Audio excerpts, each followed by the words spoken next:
I'm going to start with a disclaimer. This video is all about stats. If you hate statistics, this video ain't for you. It's going to wind you up. Switch off, go watch something else, but before you disappear, do drop a like on the video by clicking the thumbs up. However, if you like stats, if you don't mind statistics, or maybe you're just a little bit nosy, then stick around because this video is for you. Over the last week, I've seen various charts and graphs and visual representations of certain things in relation to football. And I've been saving them up. Whenever I saw one, I thought I'll have a bit of that. Doesn't matter what it's about. As long as it's relating to West Ham, I'll have a bit of that. And I thought I'm just going to make a video one day just displaying my collection thus far. I've got 16 of them for you today and they're really random. Essentially, Benrahma is a genius. We've got West Ham are quite tight when it comes to infrastructure and we're crap at pressing teams. But I've got it all in the form of graphics. So let's take a little look at image number 1. Worst pressing teams, Europe's top 5 leagues, and West Ham are third, or should I say third bottom. We're the third worst team at pressing in the top 5 leagues of European football. Nottingham Forest are second worst and Bournemouth are the worst team at it. As you can see there along the bottom, you've got passes allowed per defensive action. So West Ham allow, it looks like 17 and a bit, doesn't it? 17 and a half passes we allow the opposition to do before we do a defensive action. Thanks to a visual game for that chart there. The thing with statistics is when you see them, you're either surprised or you're not surprised. I've just shown you that. I bet you most people went, not surprised. Yeah, backs up what I think. And there'll be some I show you on this video you think, whoa, what? You sure about that? No, can't be right. Well, it is. It's statistics. It's factual. Whether you like them or it's not up for debate. That is a statistic. We allow the third most passes per defensive action. Now what that doesn't show is how good you are at defensive actions. Well, I'm going to tell you, in the Premier League, West Ham are actually second best at interceptions in the game. We've got the second most interceptions this season. However, we've got the third least tackles. The two teams below us are Manchester City and Liverpool. Now you can already guess what I'm away to tell you here, can't you? When you look at average possession in a game, the top 2 teams in the Premier League are Man City and Liverpool. So of course their tackles is going to be the lowest. They don't need to tackle. They've got the ball. West Ham are 13th for possession in the Premier League. So we don't have the ball very often. We don't press teams very often. And we ain't tackling very much. But we're putting in our interceptions at least. And it sort of goes back to what David Moyes said when he first rocked up at West Ham. He pulled out statistics like this. It was more to do with ground covered and running. Numbers that we don't have access to. Joe Public don't have access to it. You need to pay money and lots of money in order to access those numbers on different software. But Moyes pulled them out, just gave them to the players and basically said, if you won't run, what was it? Don't run, don't play. That's what he said. Well, turns out we ain't pressing at the minute. Moving on to random stat number 2, and it's progressive passing. But before I discuss that, we're on to day number 8 of the Hammers Chat 12 Days of Christmas. It's all about the Ricardo Vazte goal at Wembley, or should I say the Ricardo Vazte t-shirt on Hammers Chat. Only £10 for this t-shirt. We made it as cheap as possible and there's limited stock.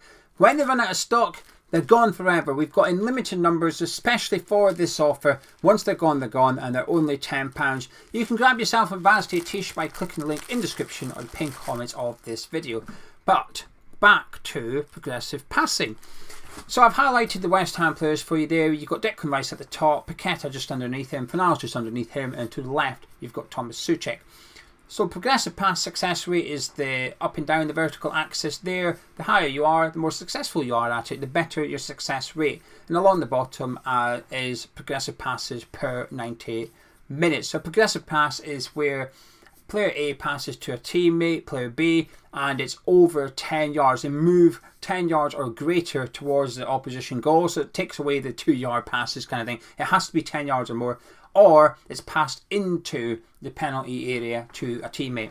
So the higher up you are, the better, and the further to the right you are, the better. That light green box is where you want to be, and that's where Declan Rice is. So in terms of centre midfielders, the players that he's been compared to by a visual game here, from him again, who's a really good account on Twitter. Declan Rice is more than holding his own, doing as many passes as the likes of John McGinn, Christian Eriksen, Pablo Fornals, João Moutinho. In terms of his success rate, it's up there with the likes of Gundogan and Rodri. He's up there with the Man City players when it comes to percentages.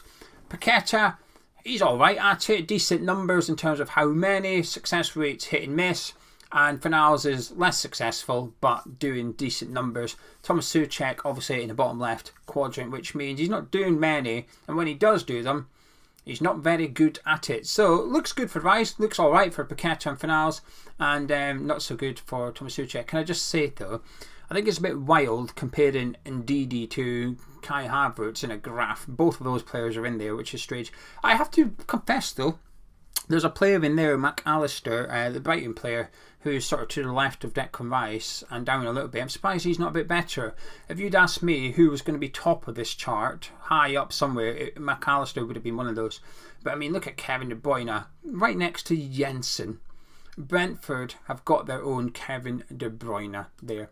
Right, shall we get straight on to image number 3? I forgot what it is now, there's so many. It's it's Benrahma. Benrahma is king.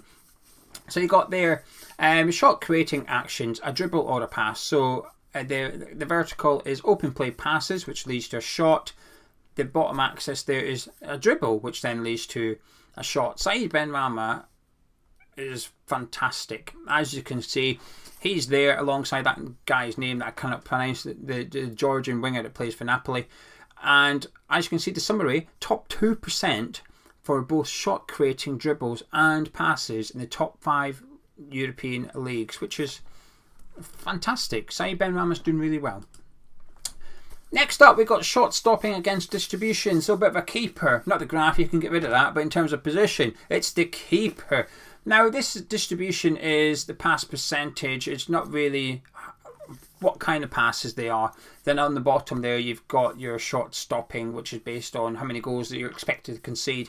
And Fabianski is performing really well. Again, you can see the summary, which is above average shot stopping and above average distribution. Alisson, in a world of his own over there, probably is the best keeper in the league. I think he's had a fantastic season. But Lucas Fabianski performing incredibly well. Now moving on to the next random stat. Oh, it's Said Benrahma is genius. Aye. Here you go. So you got the Premier League take on a specialist, take on completed per 100 touches. So every 100 touches, how often does the player take on an opponent? Said Benrahma well out in front, just under 6. And then you've got Adama Traore just behind him. So statistically, is Said Benrahma the best dribbler in the Premier League? Possibly. A little bit further down, about 2/3 the way down there, you've got Mikel Antonio. So Antonio makes an appearance on this graph as well. A couple of years ago, I'm convinced Antonio would have been at the top of that, but not so much anymore. Moving on to best build-up player. So they've every Premier League team. Who is the best build-up player? You've probably already seen it, but in case you haven't, who do you think West Ham's one is? Build-up essentially is when you take away assists and shots, who's the most creative player essentially. So let's just say, I'm trying to not name the player that's in the graph. Oh, bugger it, you've already seen it. There you go. West Ham's is Aaron Cresswell. I mean, it's really low. We are the 4th worst team here. So our best player is the 4th worst player, essentially. So our best player at build-up is only better than 3 other teams' best players. And essentially what what the X build-up is if, say, Cresswell gives it to Rice, who gives it to Scamacca, who has a shot, Cresswell's awarded for that because he's played his part in the build-up. That's why it's called build-up. Now, I know you're thinking, this is a really pointless statistic. I'm not necessarily disagreeing. Like I said, these are random statistics that have appeared over the last week. I look at them, I find them interesting, and I've collected them up. But like I said, if you have a look at the other players that's on that list, it probably, like Ruben Neves, do you expect Ruben Neves to be involved in most things Wolves do? Yes, you do. Do you expect Rodri to be involved for Man City? Yes, you do. So that's why it's got a little bit of sort of kudos to it, but it's really low. It's really low. So that's build-ups leading to shots, essentially. So next up, we've got chances created, not including set pieces. Now, this is from the other 14 on Twitter. A wonderful account. Go follow it if you're on Twitter. You aren't already. This focuses on the non-Sky Sports top 6. And Said Benrahma, right at the very top there, for chances created per 90 minutes, 1.92 chances. Second is Willian of Fulham. And also on there is Gianluca Scamacca. He is creating 1.42 chances per 90 minutes in open play for West Ham. So a couple of players on there, but it continues the theme that Said Benrahma is having a fantastic season. Now, next up on the random list of statistics, we've got most dangerous passers by zone. Hey, Aaron Cresswell. So who's the best passer? Expected threat is the barometer for this one. Rodri there dominating the middle of the pitch. So this is obviously the opposition's half. Ward-Prowse really good from sort of deep in the right back position. Kieran Trippier ahead of him. Kevin De Bruyne in 3 of the positions, unsurprisingly. Kulusevski, again, I would suggest unsurprisingly. Joe Willock is the one that maybe go, you what? But Aaron Cresswell dominates it. Aaron Cresswell is the most threatening player from 2/3 of the opposition in terms of West Ham's left-hand side. So whether you like him or not, he's not doing too bad, Aaron Cresswell. And yes, I am biased. And yes, I will die on this hill. It's my honest opinion. I don't think I'm biased, but I appreciate I am, because a lot of people don't share the admiration I have for Aaron Cresswell this season. Now moving on, we've got more dribbling, and I've highlighted Said Benrahma there for you with a nice green arrow. Look at that professional photoshopping. So this is just successful dribbles per 90 and dribble success rate. How many does he do? How successful is he in terms of his success rate? So again, this is the top 5 leagues in European football, and it's just to highlight just how good Said Benrahma is. There's not that many players better than him. Messi is, of course. Probably needs to increase his success rate a little bit. You know, the amount of dribbles, you know, what's that, 1, 2, 3, he's 5th. He's got the 5th highest dribbles per 90, but his success rate needs a little bit of work there. But Said Benrahma is genius. I think that's graph number 4, again from a visual game. Really good account on Twitter. Moving on, what we got now? I don't actually know, I've just put them in random order. Team touches in the opposition box. Now this was a surprise. I was expecting us to be bottom. Well, maybe above Nottingham Forest, but apart from that, I was expecting us to be quite low on this list. But we actually have 19.3 touches in the opposition box during a game, which is, you know, middle. If you have a look at the teams above us and below us, we are pretty much in the middle of the other 14. I mean, it's not great. It's not like we're top or anything. Look how far behind we are of Newcastle. 9 touches per game in the opposition box. So we're quite far off the top, but it's not as low as I expected it to be. Although I don't know if that's a positive. It almost sounds positive. It's better than I thought. Sounds good, doesn't it? But when I expect us to be second bottom, not really. Moving on, and this is just a simple one. It's comparing where we were last season to this season. So 16, match week 16 of the Premier League last season, West Ham were 4th in the Premier League with 28 points. We're now 16th with 14, got half the points that we had last season. The interesting thing somebody pointed out is sort of in fantasy football, if you like, the number 9's made a bit of a comeback. So Ivan Toney's racking up some goals and points. Mitrovic is obviously Erling Haaland as well. But in terms of teams' performance, the ones that's gone from a false number 9 to a traditional number 9 this season has almost suffered a little bit. Take a look again. You got Manchester City, for example, 6 points worse off. Chelsea were the other team, 3rd this time last year. They're dropped down to 8. They're worse off as they've introduced Aubameyang to the starting 11.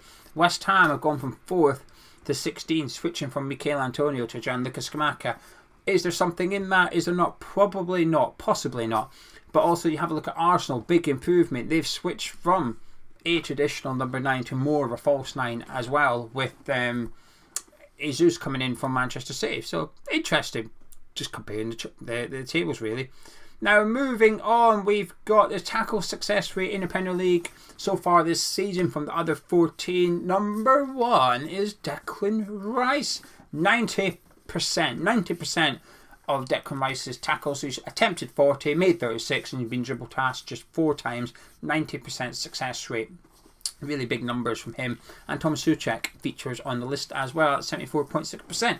Now I know you might be thinking, oh, it's not that high, but it features all the players from the other 14. However, minimum of 34 tackle attempts there just to get rid of those players who've only played a handful of games, and then the success rate is going to be really high. What that doesn't tell you though is fouls. fouls. Like, I love statistics, right? But they're easily manipulated.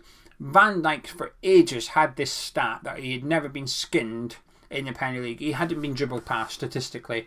But what that didn't tell you is whenever someone did go past him, let's just say Declan Rice, for example, that would be like, I don't know, Ruben Neves going round him, Rice pulling him down, free kick gets conceded. Statistically, Rice hasn't been skinned. Dribble pass remains at 0. So stats can easily be twisted, but Declan Rice in terms of tackles is really high. But like I said, what that doesn't show is fouls. Anyway, moving on. Now this is a really random one. This is incredibly random, right? But I've thrown it in there because it relates to West Ham. So after the clips came out of the Cristiano Ronaldo interview with Piers Morgan, and in that interview, one of the clips was referring to how Man United hasn't changed since he was first there. The canteen was the same, the jacuzzi was the same, the swimming pool, everything was the same. They hadn't invested in the infrastructure. While Ronaldo departed to rejoining, it was exactly the same. So Keenan Maguire, Price of Football, a friend of the channel, he put up his little chart, having a look at how much money Man United had spent on infrastructure. So that's why Man United are in red. Okay, it's not West Ham. Man United are in red.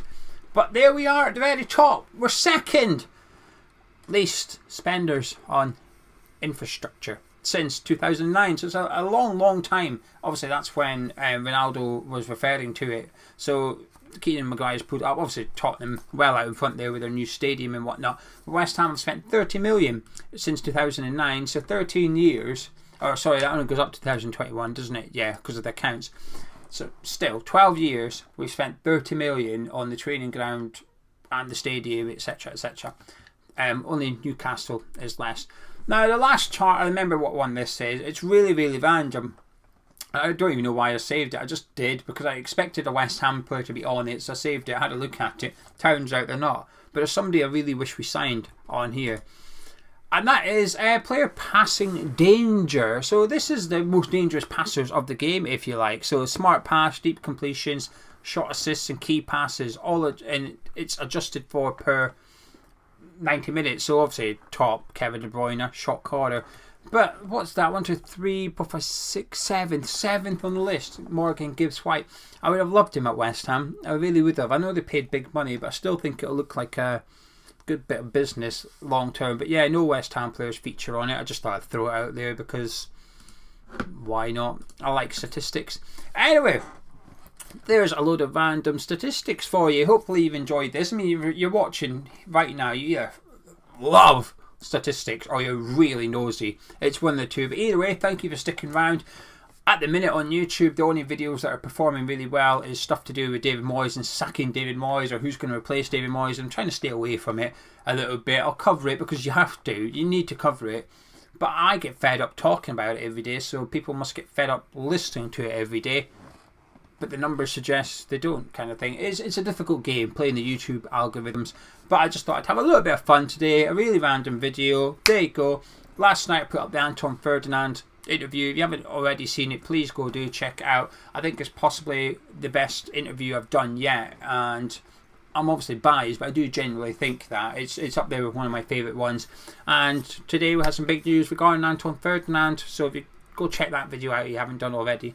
I'm going to shut up now, but one statistic that's important is the number of likes on this video. So you're still here, please do drop a like on it, subscribe to Hammer's Chat. I'll catch you tomorrow. We've got our World Cup preview tomorrow. Catch you then.